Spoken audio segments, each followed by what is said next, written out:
And we are live here in the Storycraft Cafe. I am your host, Hank Garner.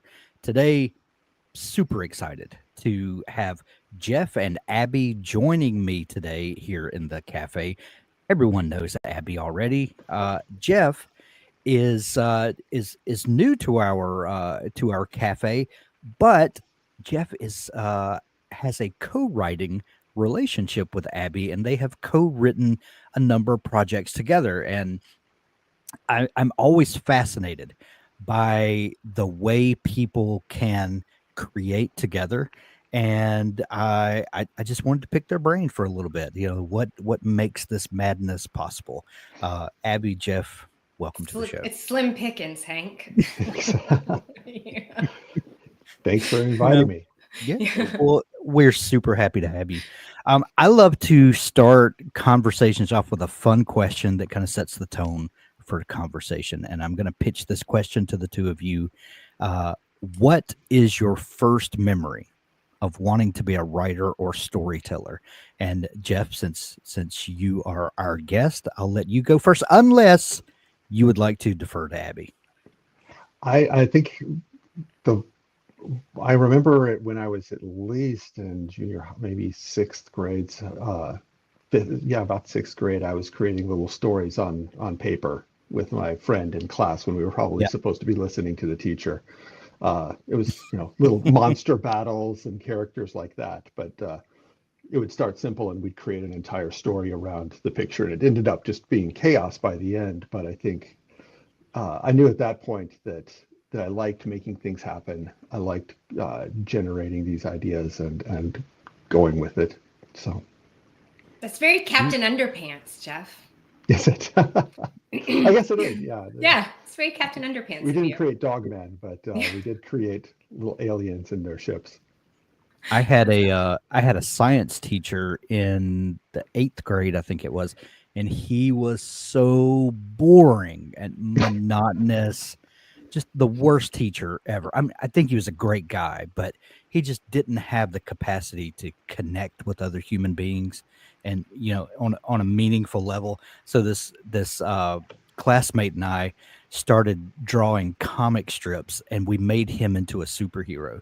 And it started as a not so flattering thing for this teacher, but he kind of morphed into like a legit superhero. And they were 8th grader drawings. They were horrible, but we had so much fun with it. And yeah, I had several of those classmates like you had that we had no intention on paying attention to anything. Was your next door neighbor Dave Pilkey then creating Yeah. Captain Underpants?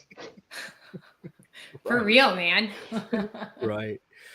What about you, Abby? What is your first memory?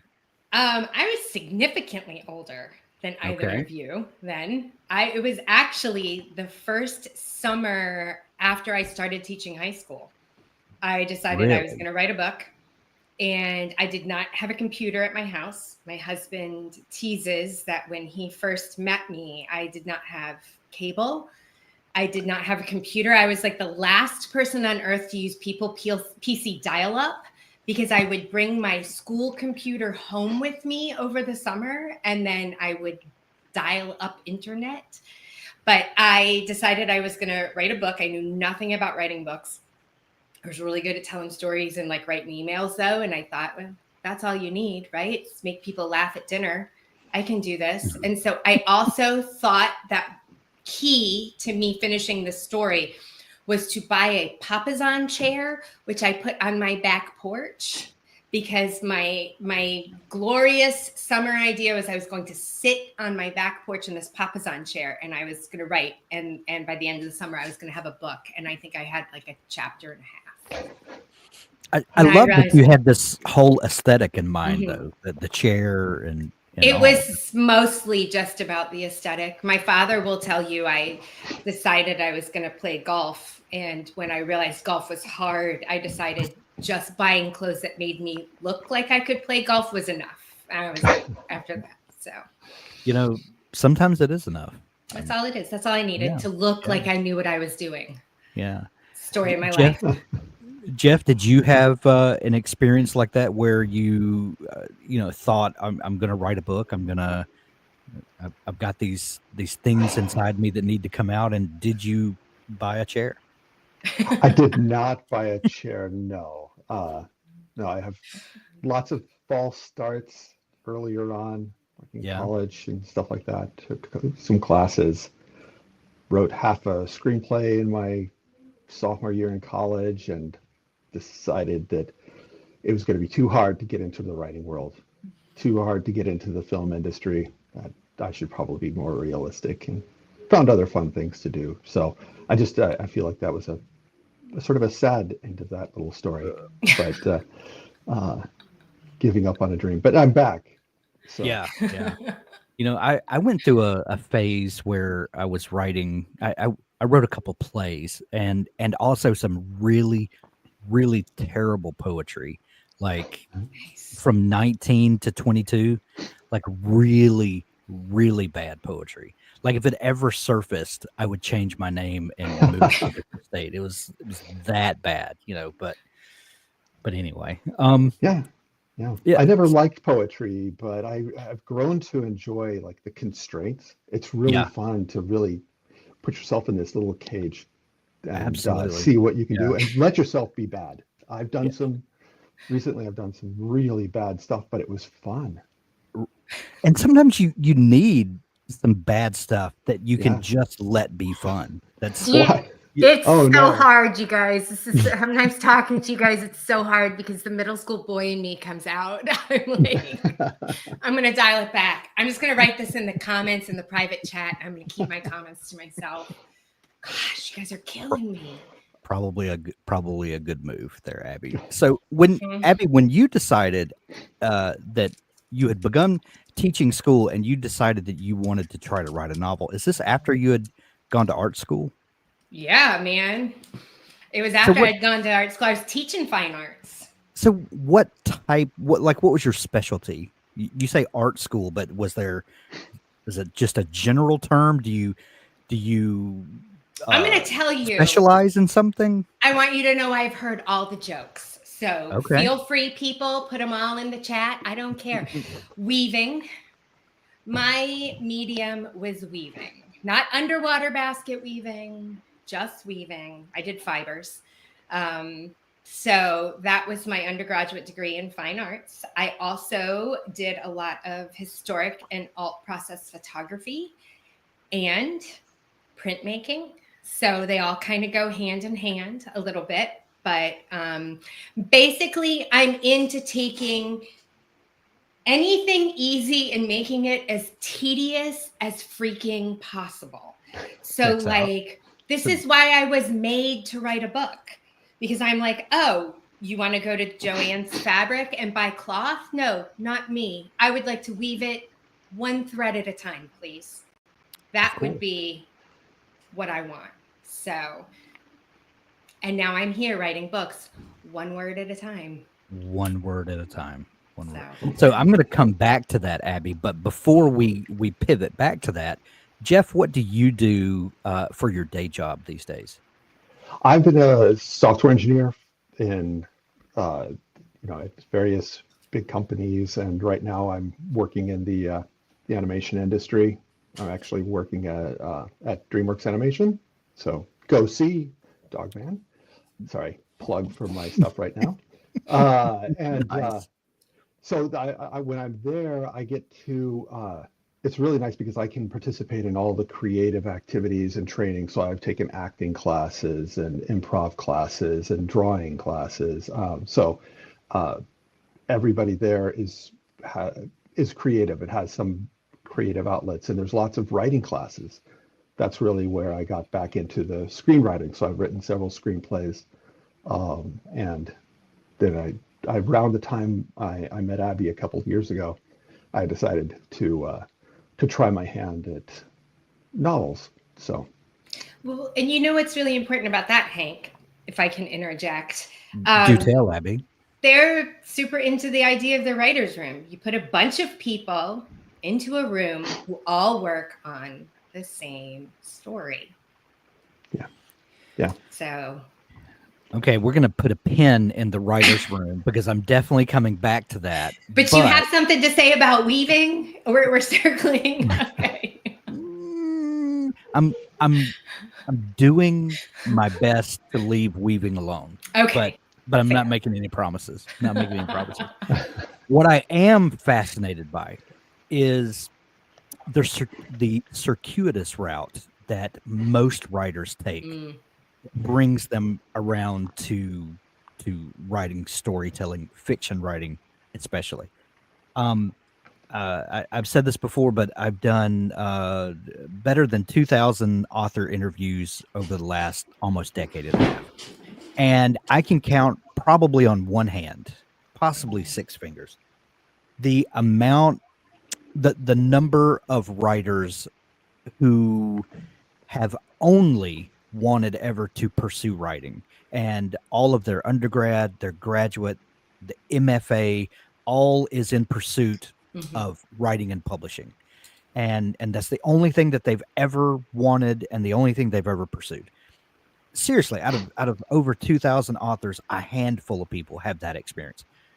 The overwhelming vast majority of people, do this for a while and they do this for a while and they collect experiences, stories, things that I like to refer to as tools in their writer toolbox, that when they sit down to write, they have things to pull on. They can grab this, and this experience when they were 20 gave them this perspective, and this thing that they became an expert at gave perspective. And it's fascinating to me. Made. Um, when you look back, Abby, at the experiences, the school teaching, the fine arts school, all of that, are there tools in your toolbox that you can point to and say, I'm so glad I had this life experience, this bit of education, this family experience, even, that this now informs me as a writer? I mean, sure.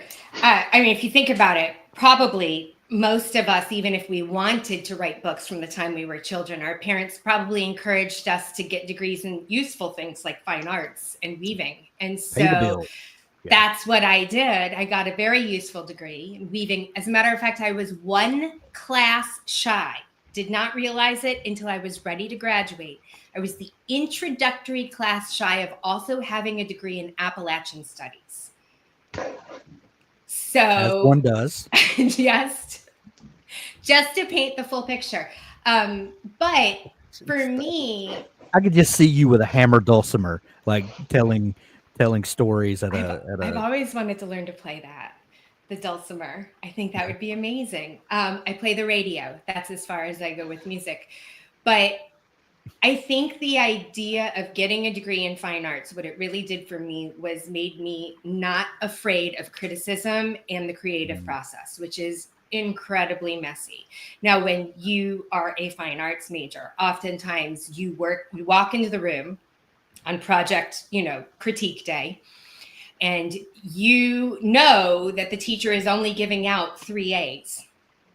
And the way you're going to get the A is by tearing down everybody else's stuff.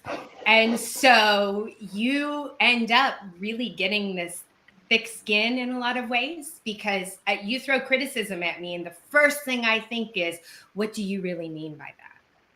Which is super helpful, by the way, if you're working with an editor. You have to try and figure out, what part of the criticism is opinion, what part is fact. Where is there really something that's wrong, or do they just not like vampires?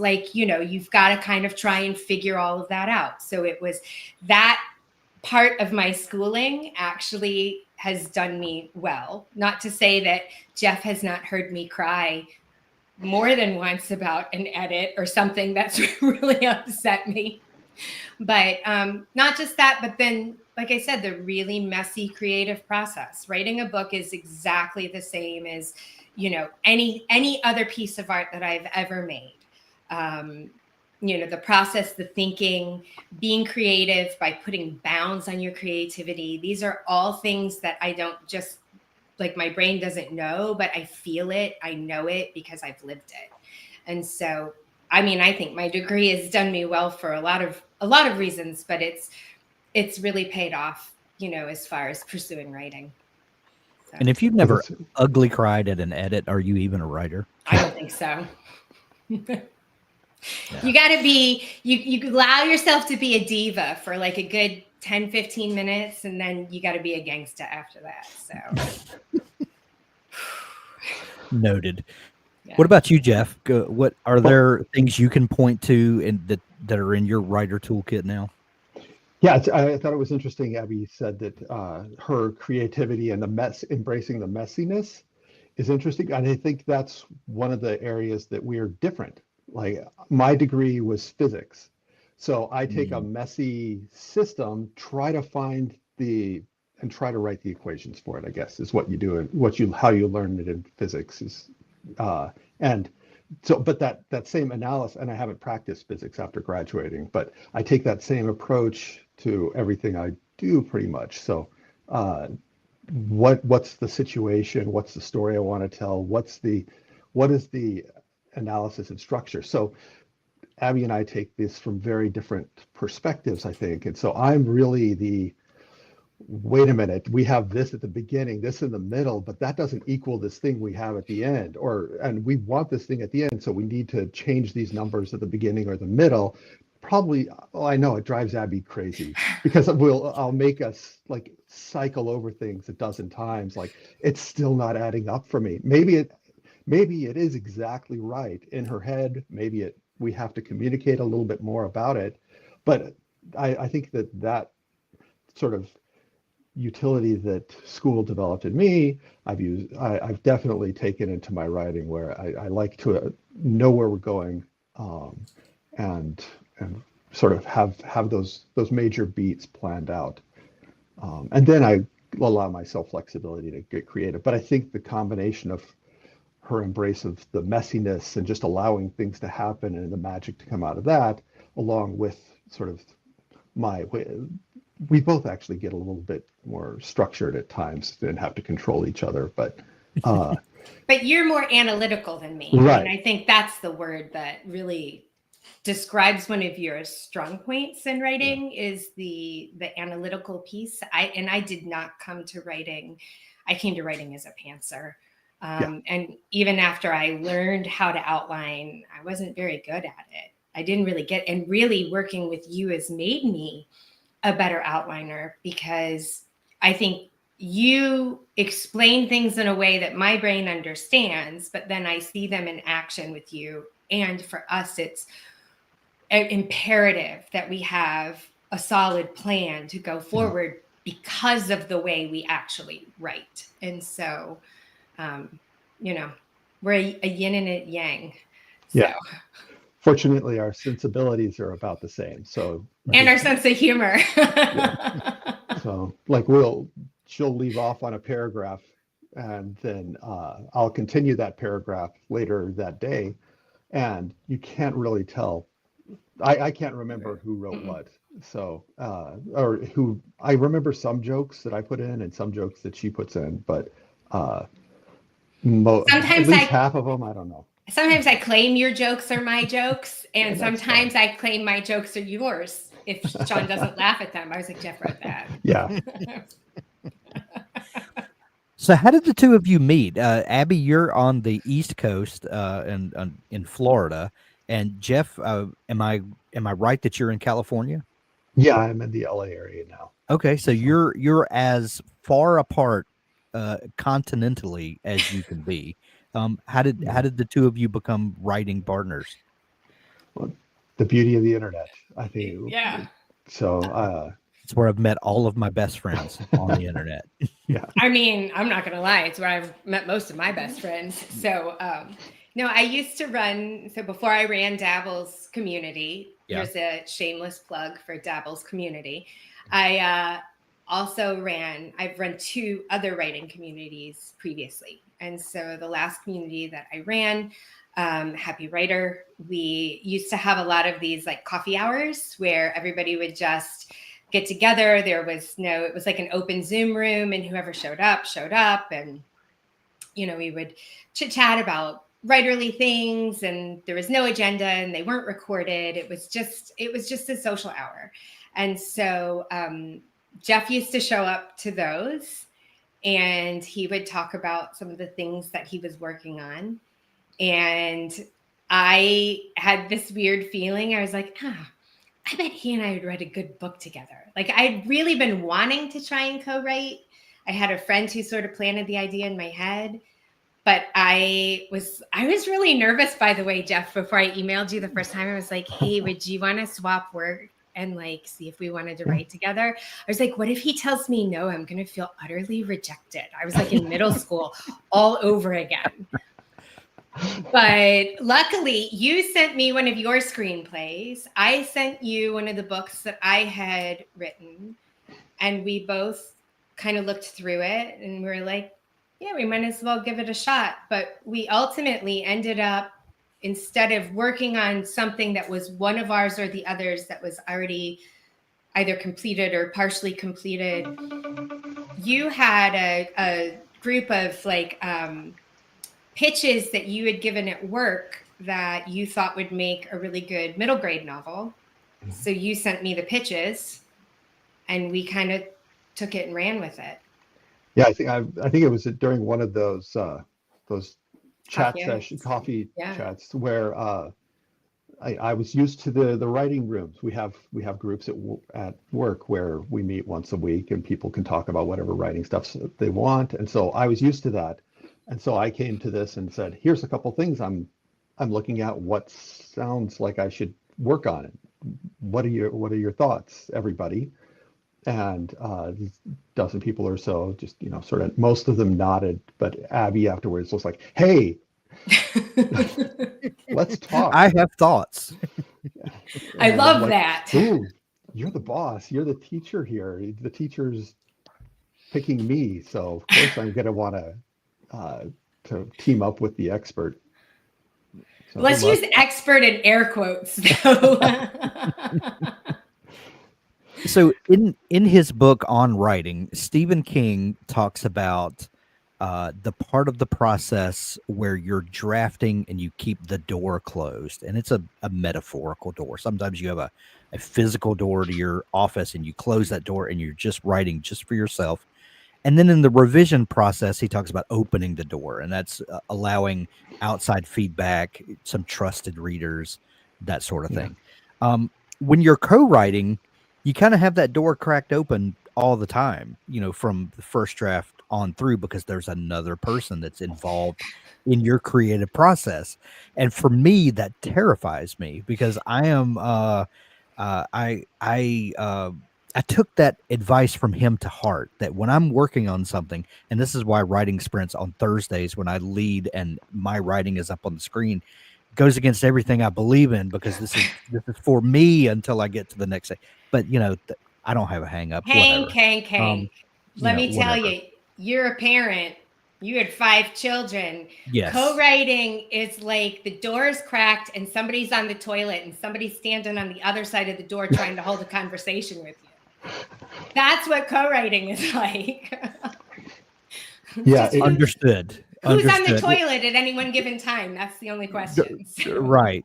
Well, Abby, you are your personality tends to be one of inclusion, of bringing people in, bringing people together. Hence the fact that you are our community manager for the Storycraft Cafe. You very much have that nature of wanting to unite people, to bring people together and share all the good stuff that's going on. Jeff, I just met you, but with your analytical nature, my first inclination was that Jeff is the total opposite of Abby, and that's one reason that they work well together, is because opposites tend to fit together. Jeff excludes everyone. Yeah. He's like, no, get out. No. Well, but your description of the writer's room at work kind of throws a monkey wrench into my assumptions about how you like to work. Was that a difficult move to make into the idea of this writer's room and the opening up yourself in the most vulnerable stage of the storytelling process, it's the outside input. Yeah, I remember the first times, and still, whenever we would do a table read of whatever Yeah. somebody's work, and there you are laid bare to a dozen Mm. people, some of whom are your friends, and some of whom may just be there for the first time and you've never met before. It's Mm. an incredibly vulnerable moment and uh, super exciting and insightful. Like I would hear with these table reads, the writer would just sit there and listen to other people play the parts. They're reading it cold, and I would be sitting there just shaking my head. Wow, that dialogue is awful. Oh, that stage direction just doesn't make sense. I mean, where are they even? And I was just shrinking, but it was so useful. And then when you get that laugh, it makes everything worthwhile. Just so you can get some feedback that's challenging, like Mhm. something doesn't work. It makes you feel awful. It feels like it just yeah. But then hearing the good stuff makes it all worthwhile, and everything that's awful can be worked out. It can be improved, and it's just such a valuable resource to be able to share things with other people. I think it's actually at this point harder for people to give notes than to take them. So it's people are so protective of other people that they don't want to hurt them. Um, but with writers, we really need to be able to open ourselves up and be vulnerable, and to build up that trust with each other, and so that we can give honest feedback. Because I mean, the differences that Abby and I have, the misunderstandings that we have uh, about, oh, I thought that they were gonna go out on a date in this book, or no, they're actually gonna go swimming and they're not gonna see each other, or something like some totally different directions. Those Yeah. misunderstandings can spark new inspiration. And if I wasn't clear about something, it's really good to know about that. So I feel like I write now so that I can get a comment in the text from Abby that's like, ha ha, ha, this is great. Mhm. Uh, and but then the I don't understand comments are super useful, and half the time at least it's just adding a word or taking out a Yeah. word that fixes those I don't understand this. Um, but yeah, so we do have to have that editing door a little bit open, just because there's no way to perfectly communicate between two people and know what's inside each other's heads. Right. One of my favorite parts of the process is the very beginning of story creation, where it's a whole lot of playing the what if game, and I do this with my wife a lot. We in a house that we had before we moved to where we are now, we had a swing in our front yard, and at the end of the day, I would get off work and we would go sit in the front yard and we would just talk, and it was the place we could get away from the kids and have an adult conversation. And um and I would tell her I had this idea of this story idea, and it would just be really rough, and it'd be one or two sentences of just kind of a premise, and she would think about it and she'd say, oh, that would be cool if this happened. I'd say, "Oh, I like that," and okay, now that her suggestion is part of my thought process, and then I'd say, "Okay, and then what if this happened?" And then we would go back and forth, just playing the what if game until I had a good solid 2 or 3 paragraphs of a premise, and then I would write that down, and then I'd start kind of working on that premise and start writing it. Um, and then that beginning part was so valuable to me because the using another person's brain, because she would think of things that I would never think of, and then that would trigger something, and then I would come back with something and would go back and forth. And then I would shut the door and I would write the thing. And then I have this really weird process of writing where I write almost kind of a skeleton of a scene, and then I cycle back to the top and I call it onioning. And I go back and I add layers to that onion, and I kind of go back and forth. So that would terrify me for someone to see the first layer of the onion that I had laid down. And then if someone put a comment, what about this? Oh, I haven't gotten to that yet. I'm getting to it. Like, are there are there ways that you cope with the what's the word I'm looking for, with the anxiety of having someone else read maybe an incomplete thought? I don't know if you guys Yeah. do like I do, where I'll write an incomplete thought and come back to it later. Yeah, I do that all the time. I do. Yeah, I've taken on, like, if I have an idea, I'll put it actually in another font. Like, I'll put it in a blue courier, and just put like a little outline. I'll drop bits of the outline, flesh it out, add a little more at the end while we're still growing at the beginning. And so I'll put that in there. Abby knows that they're rough, and at that point, I don't feel so vested in those ideas that if she comes up with going to having them go to the music class and do this, that's just not going to work for this other thing. I'm like, I've only spent 30 seconds typing that little sentence in there. So it's sort of developing or fleshing out, I guess, the outline as we're writing, and it's a lot easier emotionally and effort wise to do it that way. So I do the onioning. But we're also really great at the what if game. Like, we're too good at the what if game. We are so good at it that we will what if ourselves into like the next galaxy. And then we're like, wait a minute, what were we supposed to be doing? Because now we're doing something totally different.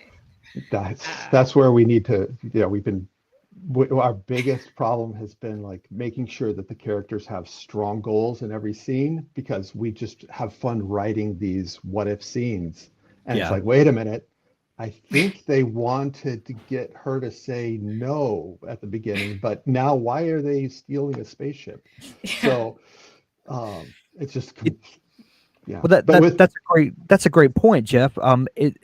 Do you guys, do you determine goals for characters ahead of time and things like that help you to stay on track, so that, because the what if game is so much fun, and you can, that when creative people just start bouncing ideas back and forth, you can go to crazy places.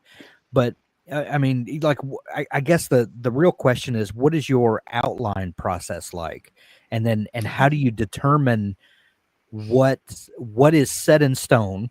Because I think all outliners will admit that at some point the outline can be flexible, especially if a character, does something crazy and you think to yourself, oh, that's a better idea than I had. So at what point is the outline set in stone, and at what point is it flexible? It's like never set in stone. Although, remember our first outline for the Aussie book was like 42 pages long for like 170-page book. What? Well, that's wild. That's actually wild. That's part of that is, I don't know, I think that was maybe both of our fault, but I definitely have a tough time when I'm imagining the scene, just keeping it down to like a one sentence description, because like the fun dialogue pops into my head. I don't want to lose that. So we dump it in. So we just dump it in there, and then we do extract maybe a more streamlined outline out of that to try to, because it's hard to make sure that the structure is hanging together when you have bits of dialogue and stuff. So we had an editor look at the first iteration of the book that we're working on now. It started off, it was an adult rom-com set in a sci-fi world. And so we, having never written a rom-com before, wanted to make sure that we were hitting all the tropes and expectations and whatever. So we sent it off to an editor who specializes in romance. And I think I was so proud of us, because the outline was like 17 pages long. And I remember Michelle wrote me back and was like, why is this outline so long? And I was like, I thought that we had done a really good job of making it really short. You should have seen it before. I was like, oh man, fail. But no, but I feel like that onioning thing, we've never used that word before, but with the 42-page outline we had for the book, like essentially every short little chapter was a page in the outline. And we had everything in it. We had kind of what was going to happen, why they wanted it, but then we would throw in all these little pieces of dialogue and oh, it would be fun if we did this. And it was, every page was almost more like a brain dump, so that when we got there to write, we'd have this little scaffold kind of there, and we'd know, okay, pull this dialogue in here, and I'm going to do this, and we would just kind of make it longer. But we have to have it because that's the way we pass the story back. Like Jeff said, I'll start a paragraph and not finish it. I'll start a sentence and not finish it. And then Jeff will come in and finish my sentence. But somehow beautifully we can do that because, one, we know where we're going. Yeah. If we don't know where we're going, we change the font, ask the questions in the comments, do the things, we figure it out. But also, and I think this is key too, we have the same voice. And you would think that, because I know a lot of co-writers, when they co-write, one person writes one chapter, one writes the next. One writes from this point of view character, the other writes from this point of view character. So if you are co-writing a rom-com and one is writing one romantic element character and the other is writing the other romantic lead, you can have two different voices, but it works because you have two different points of view and the reader never knows the difference. But we have the exact same voice, and we've never had an editor say, I mean, of all the criticism editors have given us, we've never had, this sounds like two people wrote it. So. Interesting. There are a couple of sisters who are co-writers.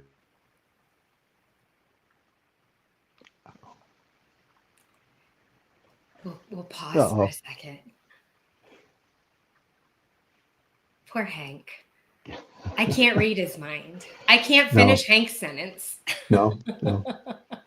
I think it's interesting, though, that we do build on details. I think even when we're actively writing, we don't, some of it's just functional, and then we come back in and the other person will add the more. Color. The color. There you are. Okay. There you are we back? Hello. We back? Hello. Sorry about that. I have no idea what happened, but you said sisters. Okay, sisters, Lynn and Valerie Constantine, and they write together as Liv Constantine. That's their pen name where they co-write, and they will write in a similar fashion to what you guys described, where Lynn will write one passage, Valerie will come in, finish that thought. And they have a very distinctive voice. If you've read any of and they write like domestic thrillers, and a couple of my favorite people on the planet. They so good. But when you read one of their books, it sounds exactly like them. Now, Lynn writes also another line of thrillers, mostly. Her protagonist is like a journalist, and she writes under the name L.C. Shaw. The L.C. Shaw books sound completely different than the Liv Constantine books, even though Lynn is one half of Liv Constantine. But together, they have a very particular voice. And they also finish each other's thoughts, and like they don't do the one chapter from one point of view, one chapter from another. They write together. So did you guys discover that your natural writing voices were similar enough that they dovetailed, or when the two of you come together, is it like a third person enters the room? That's a really interesting question. When I was writing this, when I had a screenplay and I was talking to experienced guy that's a professor a couple of years ago that teaches actually us at work, he said that my screenplay had a strong voice. I'm like, I can't even recognize my voice. So I don't know what's a strong voice or not strong voice. I suspect that when we were writing this middle grade fiction, we have a voice, and I think that it's probably going to change slightly when we write together for the YA. But I think when I write my own work, it's less funny. It's more straight up adventure kind of stories. Um, so I think That's someone else is going to funny have to answer this question because besides us. I think I'm funnier when I write with you too. I think when I write by myself, my jokes feel flatter than when you write with me, because I think there's something about the way we play off each other that really brings out a lot of the humor. Yeah, that's interesting. I also don't know what my voice is, so I will. Do you find yourself writing things, Abby, because you think to yourself, "Oh, Jeff will think this is funny," or Jeff, do you craft a sentence in a way that's like, "I'm going to do this because I think Abby will like it'll make her laugh." Do you guys ever?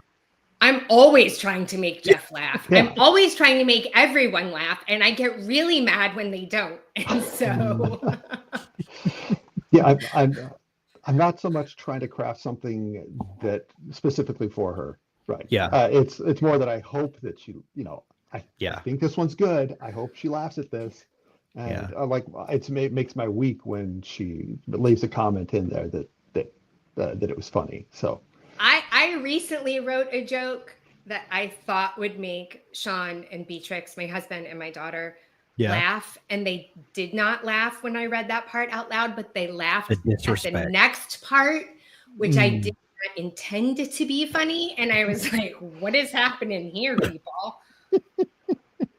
So, Oh, that's funny. That's funny. you don't know with humor. You know, it's subjective. That's the weird thing about humor is it's so subjective, and yeah. How do you know when your plan is finished and it's now time to start writing? Jeff, it's never done. And when you start writing, is the plan sacred? And because you've talked about that, when you play the what if game too much, you can stray too far from the plan. But like, what's the balance between holding the plan sacred and allowing for some spontaneity? I'd say we know the large, the bigger movements. So Okay. we know we're going to land at the same emotional uh, movements, and that's something we actually did. I think in the first draft of the outline for this new book is we had sort of an emotional outline, like how is this character going to feel at each of these 20 points? He's going to be rejected. He's going to be excited, that sort of thing. So we're going to want to hit those same emotional outline moments. How it actually gets there, we can change, but there's a lot of scenes that I would say that we come up with that we just stick to because we really like how this goes, and we really like the jokes. We feel like it's a really successful scene, and that pretty much is that also is really hard for us to change. Yeah. Because we're super vested in that at the by the time we've gone through 20 drafts of. Yeah. I got really mad at that one. We had one editorial comment, I think, that said something along the lines of, I feel like you're shoehorning this scene into your joke. And I was like, the joke came after the scene. Like, we wrote the scene first and then we put the joke in. I was like, how rude was that comment? That's literally half my life, though. I shoehorn my life into a joke. But I think we had, looking at the outline of the book that we're working on now, I'm pretty sure there is one chapter where the only thing the outline says is the word hijinks. Yeah. Like, because that's all we know. We know there are going to be some hijinks in this chapter, and it has to get us to the next emotional beat. Yeah. So, Jeff, you said something a minute ago, and I'm fascinated by this idea of an emotional outline. Now, is this a separate document? Is this are there notes in your outline? Like, what do you mean? Because I love this idea of at this point, my character should be feeling this. and if I'm not hitting that, then I've done something wrong. I love the idea of like an emotional map of the story. Yeah, it is a slightly different. It is a different outline. I sort of when I started playing with this, I kept it with the character sketch. Like we have in order to communicate, we have sort of a Bible of Yeah. characters and all of that stuff. And so with our main character in like this new one, or I think it's in the new one. We've said, okay, at this, Milton is going to start out happy, or he's going to be lonely, and then so it'll just have a couple of words about why he's feeling this way to give it a little context. But yeah, so we wanted to make sure that there were the ups and downs necessary and that it was tracking. So this is, I think, one of the things that I bring or drag into this. Sometimes it's painful and sometimes it's not helpful, but I like looking at the overall curves of the shape of the story in these different ways. Like just looking at it one way isn't enough for me. I like to analyze it as we're going along to make sure that it's forming correctly. So that's part of, and we have, I say this and I know it makes Abby frustrated. I know she's been like ready to just hang up on me on this whole project multiple times when I like, can we just look at it from this other angle? I just start writing at that point. Yeah. Like, And but I think that's where we're really appreciative of our differences. It's like she knows that I need to do this in order to feel comfortable, in order to move along. And I won't be able to really write unless I know that things are going to lay out okay. And I know that at some point she needs to just get something out there.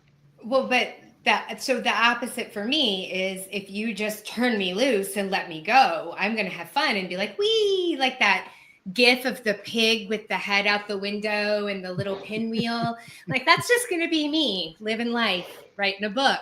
But Jeff slows me down to think about it, whereas he will think about it all day and I have to drag him along for the ride at some point. And so because I think we're sort of two ends, like we think our storytelling brains are the same, even if I've got this like super like right-brained, art brain, and he's got more of a left-brained like science brain. When you put the two of us together, we're able to find that middle that actually, one, gets him to write something, but two, gets me to think about it. And I think that's key.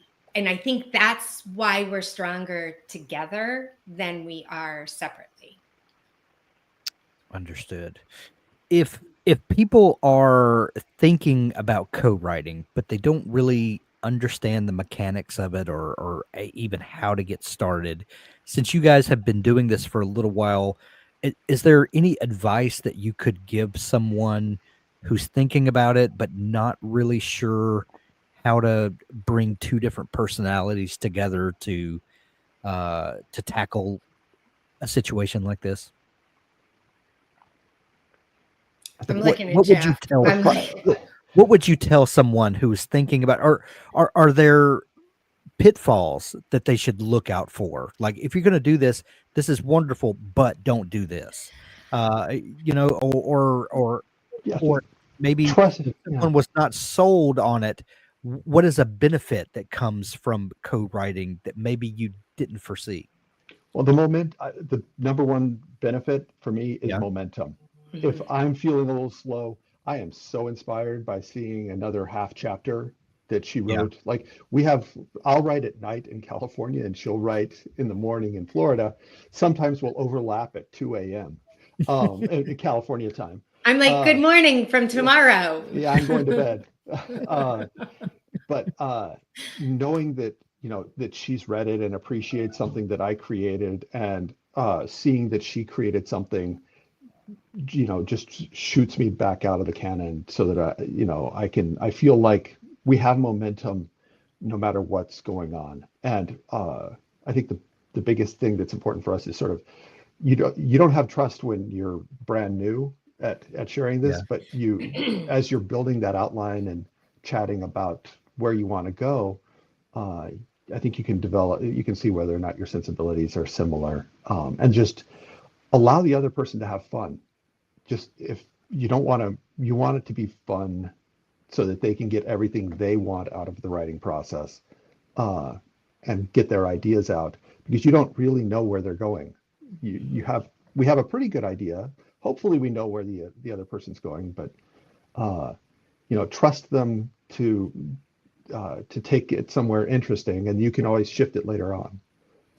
Well, and I would think that because you guys are on opposite sides of the country and opposite ends of the day with your preferred writing, I would think that would be a benefit that Jeff, you could read what Abby contributed that morning and think about it all day long, even if you just kind of shove it back to your Yeah, subconscious mind. And then when you come to it, you have the benefit of seeing what Abby contributed and have hopefully had a chance to kind of process that. totally. That's yeah. Go on. Like if you need, okay, so I'm kind of trying to think like what's a practical piece of advice that we Yeah. could give somebody though about like picking a partner to co-write with. And I tried to kind of co-write with a friend of mine who's very smart. She shall remain nameless. I think she's a beautiful writer. We do not like the same books. We do not like the same movies. When I would think that would be a deal breaker. When I read the books that she has written, her style is so vastly different from me. And she wanted to co-write something with me so I could teach her how to do it. And we just couldn't. Like it just felt wrong. It felt like I was putting on somebody else's shoes and they did not fit. It was not a Cinderella situation. And so I think though, like, but Jeff and I like a lot of the same movies. Like, don't show us a horror movie. We're not going to watch it. Our spouses will watch it. Our children will watch it. Neither one of us wants to watch that crap. I mean, we've got the same likes. And I think that would be a good place to start. If you're like, quote unquote, interviewing somebody that you think you might want to co-write with, if you have very, very different, not to say that you couldn't be a great co-writer because maybe you wouldn't have the same hangups as me, but I do think that's a good place to start. You find somebody who likes to read what you like to read, who likes to write what you like to write, and right there you've probably got one of the biggest hurdles already overcome. Yeah, we've talked about writing partners who write different perspectives, different viewpoints. Mm-hmm. Works for a lot of writing teams. And then we talked about the kinds of writers who finish each other's sentences and are drafting the same scenes together. Mm-hmm. How did you guys find the process that worked for you? We just made it up. we just made it up as we went along. We have so many documents. So, and when you're doing a 40 page outline, the bar is really low. But you actually, when you're doing like a page, a chapter, you're starting to get a feel for what the other person thinks is fun, what the other person doesn't like, that sort of thing. So I think starting with a bloated outline would be a good idea. Yeah, it's a great idea. Or a million Google Docs. And then you don't know where anything is. And then if what you write is not very brilliant, you can say, well, I lost the Google Doc where I did it right.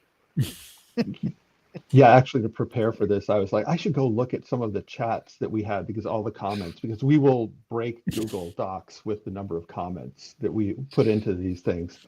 And it's nice for a lot of things, but it can't handle the amount of collaboration that we want. It cannot. I couldn't find the documents, so I couldn't find the right ones. But yeah, we have comments everywhere, so we're constantly having a side chatter about what's in the main docs. Even in the outlines, we'll have a side chatter. I love it. I love it. So, where are you guys in your process right now? What's going on in your work life right now? Don't ask the hard questions, Hank. Gosh, it's the hardest question you've asked us all day. I just dumped it all into another Google Doc. That's what I did. I just started a new Google Doc today, Hank. That's what I did. It's where we are. When all else fails, dump it into another one. Just start fresh. Yeah. But we're 48 pages in, Jeff, by the way. We have 48 pages. Excellent. So is this the sci-fi rom-com? it's YA now, though. It's YA sci-fi rom-com. Abby's told me a little bit about this project, Yes. and I think it is going to be so much fun. I can't wait to see what you guys come up with. Yeah, it seems like it hits a lot of great beats. It seems like a lot of fun. I did actually had an opportunity to pitch it to about 30, 40 people at work, and got lots of laughs. And so it pitched really well. So I'm excited to really explore this space. Oh, I love it. I love it. Literally space. Yeah, literally. The final frontier. No pun intended. No, yeah. Abby, But, Jeff, thank you guys for coming on and talking about co-writing with us. Abby can be found at the Storycraft Cafe at storycraft.cafe. Jeff, do you have a website or anything that we could point people to if they want to find out more about you and the work that you're up to? Not really. I'm on Blue Sky now. So he has an IMDb. I have an IMDb, but that's just a list of a bunch of films. So nice. Yeah. Well, find me through Abby. Well, and when your YA sci-fi romance comes out, we'll go back and we'll update the show notes and make sure people can find it there. Abby, Jeff, it's been so much fun hanging out. Thank you guys for joining us today. Thanks for having us, Hank. Thank you, Hank. Yeah.